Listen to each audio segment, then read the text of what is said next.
আসসালামু আলাইকুম everyone. Pets group নতুন একটা এপিসোডে আপনাদেরকে স্বাগতম।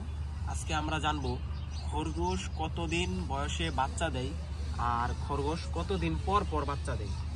এই দুইটা প্রশ্ন সবার মনে ঘুরপাক খায় যে খরগোশ কতদিন বয়সে বাচ্চা দেয় বা খরগোশ কতদিন পর পর বাচ্চা দেয়।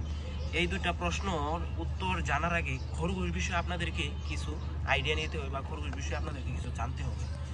সবার প্রথমে আমরা যারা নতুন খরগোশ পালন করি তারা সাধারণত 1 থেকে 1.5 মাস বয়সী খরগোশ বাজার থেকে নিয়ে আসি। তো 1 থেকে 1.5 মাস বয়সী সাধারণত আমরা মেল আর ফিমেল দুইটা মিল করে নিয়ে আসি।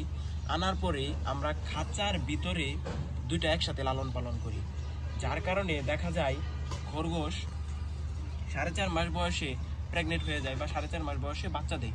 কারণ দুইটা মেল আর ফিমেল খরগোশ এক খাঁচায় থাকার কারণে দেখা যায় তারা 3 মাস বা 3.5 মাস বয়সে মিটিং করে 4.5 মাস বয়সে বাচ্চা দেয়। এখন কথা হচ্ছে 4.5 মাস বয়সে খরগোশ বাচ্চা দেওয়ার ফলে দেখা যায় খরগোশ 3 থেকে 4টা বাচ্চা দেয়, এর বেশি বাচ্চা দেয় না।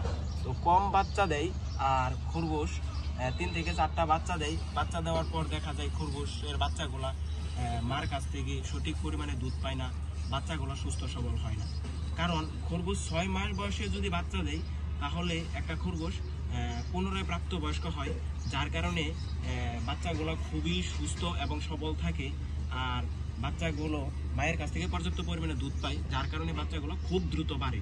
তো আমরা প্রথমেই একটা কাজ করব, যখন বাজার থেকে খরগোশ নিয়ে আসবো, আনার পরে 3 মাস পর্যন্ত পালার পরে বা 3.5 মাস পর্যন্ত পালার পরে খরগোশ দুইটা আলাদা আলাদা করে রেখে দিব। একটা মেল আলাদা খাঁচায় রাখবো আর ফিমেলটা আলাদা খাঁচায় রাখবো।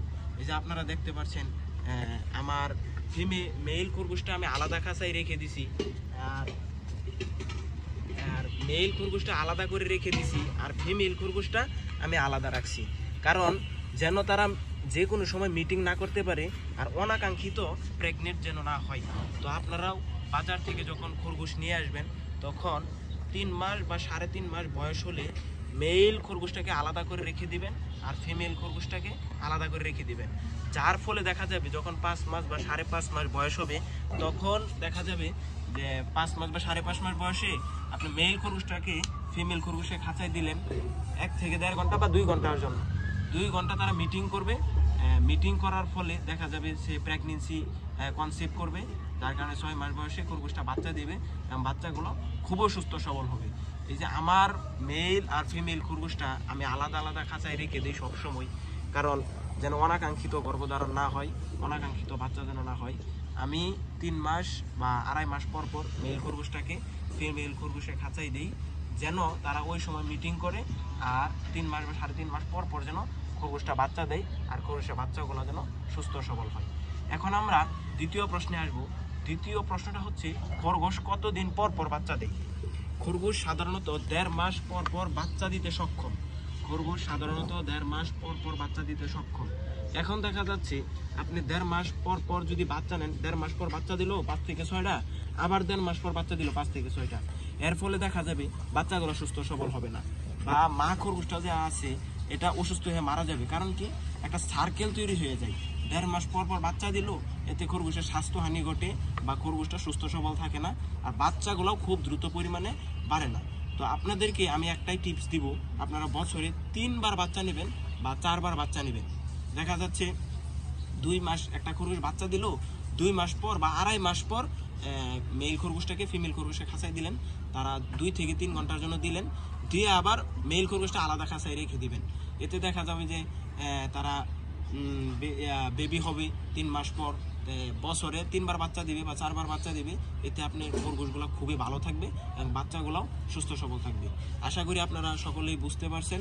তো আপনারা এই পদ্ধতিতে খরগোশ পালন করলে খরগোশের বাচ্চাগুলো খুবই সুস্থ এবং সবল হবে।